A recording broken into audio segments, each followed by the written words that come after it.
Are you serious? Are you serious, folks? The Saudi Arabian-Iran tensions now are mounting to a dangerous level. They're boiling over, if you will.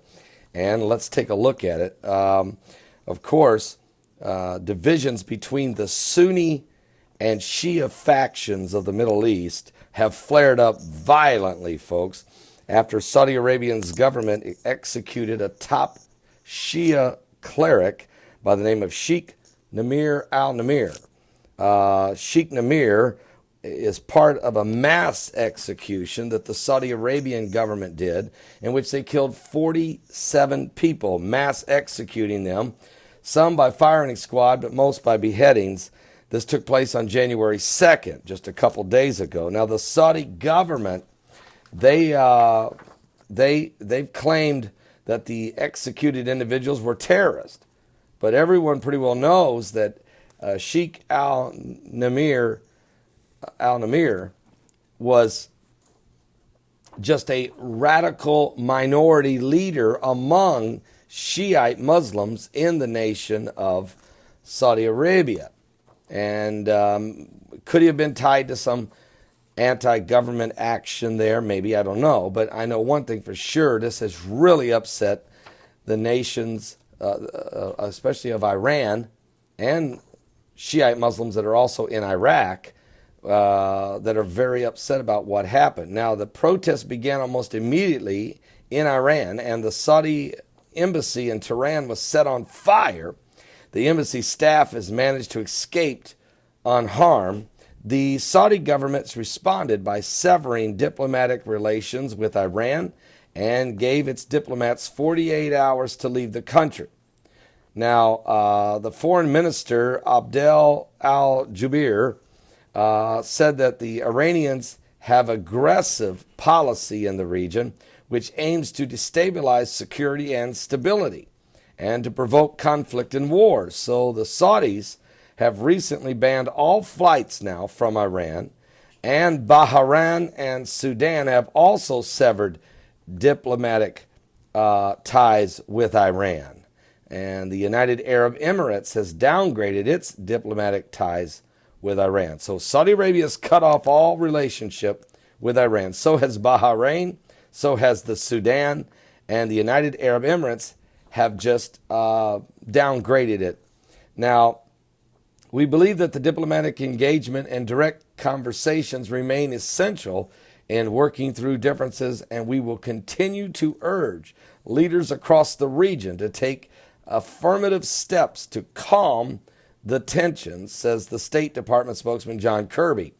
But the British authorities are they're sitting back waiting to see how this will play out, not sure which way it will go, while Iran and Saudi Arabia have been fighting proxy wars in Yemen because Iran they completely fund the Houthi rebels that overthrew the Yemen government, while Saudi Arabia was supporting the Yemen government.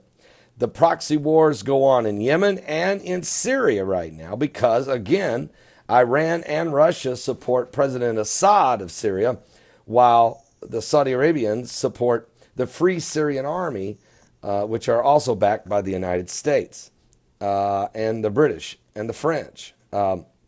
But these new tensions could have serious implications for the West.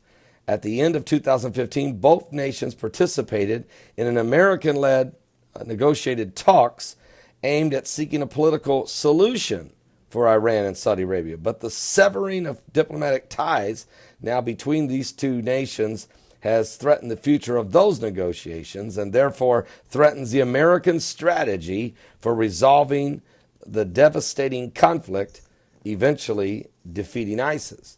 Well, I honestly don't think that the severed relationship between Iran and Saudi Arabia will affect the ability for ISIS to be defeated. ISIS just needs to be defeated, period. Period. And now, America would like to have everybody else, all the Sunni-led nations, to help defeat ISIS with them. But Turkey is backing ISIS, and some of the other nations don't seem to be too enthused about going after ISIS. So the strategy can't be the burden of put on the Arabic nations. If you're thinking this way from an American, I would like for it to be that, but they're not going to do it. They're just not going to do it, okay? So ISIS will continue, and this might be Obama's excuse why ISIS can't be defeated. It's because of the relationship that's been severed between Saudi Arabia and Iran. It's a weak argument, but I think that could be their excuse.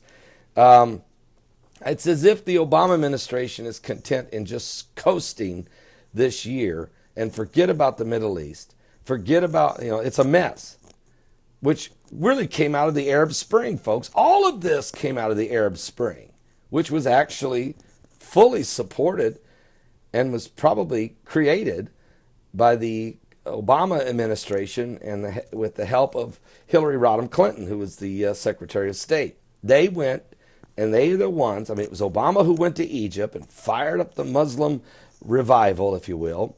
And then it was Obama and Hillary Clinton that called for the regime there in Tunisia of Ben Ali to fall. Then they called for Jose Mubarak of Egypt to fall. Then they called for Muammar Gaddafi of Libya to fall. Then they called for Ali al-Abd Saleh of Yemen to fall. And then they called for Assad to fall. Well, the first four nations did fall, but Assad would have fallen except that Russia stepped in and said, hold it a minute, this whole thing's a mess. And to be honest with you, that stopped it. And that's exactly what the Bible said. Excuse me.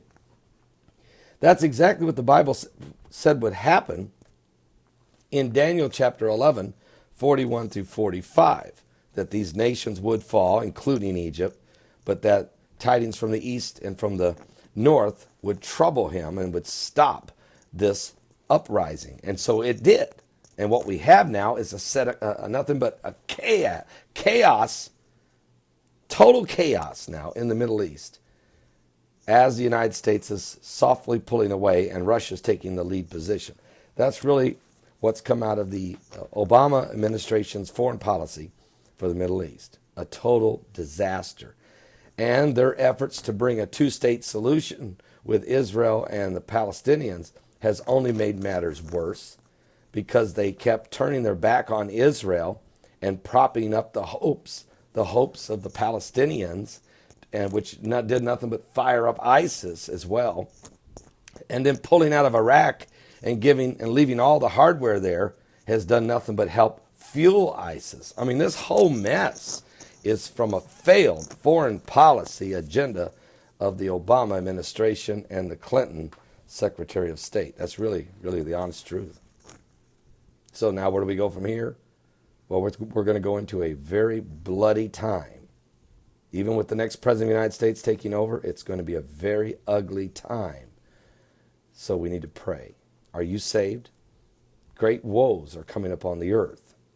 Are you saved? Give your life to Jesus Christ. Trust in him.